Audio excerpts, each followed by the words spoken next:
श्री विश्वनाथाष्टकम् गंगातरंगरमणीयजटाकलापम् गौरीनिरन्तरविभूषितवामभागम् नारायणप्रियमनङ्गमदापहारम् वाराणसीपुरपतिं भज विश्वनाथम् वाचामगोचरमनेकगुणस्वरूपम् वागीशविष्णुसुरसेवितपादपीठम् वामेन विग्रहवरेण कळत्रवन्तम् वाराणसीपुरपतिं भज विश्वनाथम् भूताधिपं भुजगभूषणभूषिताङ्गम् व्याघ्राजिनाम्बरधरं जटिलं त्रिनेत्रम्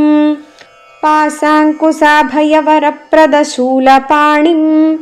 वाराणसीपुरपतिं भज विश्वनाथम् सीतां सुशोभितकिरीटविराजमानं फालेक्षणानलविशोषितपञ्चबाणं नागाधिपारचितभासुरकर्णपूरं वाराणसीपुरपतिं भज विश्वनाथम् पञ्चाननं दुरितमत्तमतङ्गजानां नागान्तकं दनुजपुङ्गवपन्नगानां दावानलं मरणशोकजराटवीनां वाराणसीपुरपतिं भज विश्वनाथम् तेजोमयं सगुणनिर्गुणमद्वितीयम् आनन्दकन्दमपराजितमप्रमेयम् नागात्मकं सकलनिष्कळमात्मरूपं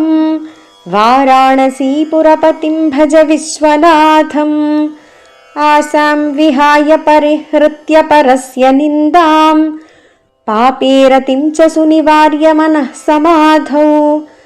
आदाय हृत्कमलमध्यगतं परेशं वाराणसीपुरपतिं भज विश्वनाथम्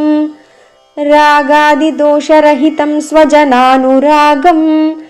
वैराग्यशान्तिनिलयं गिरिजासहायम्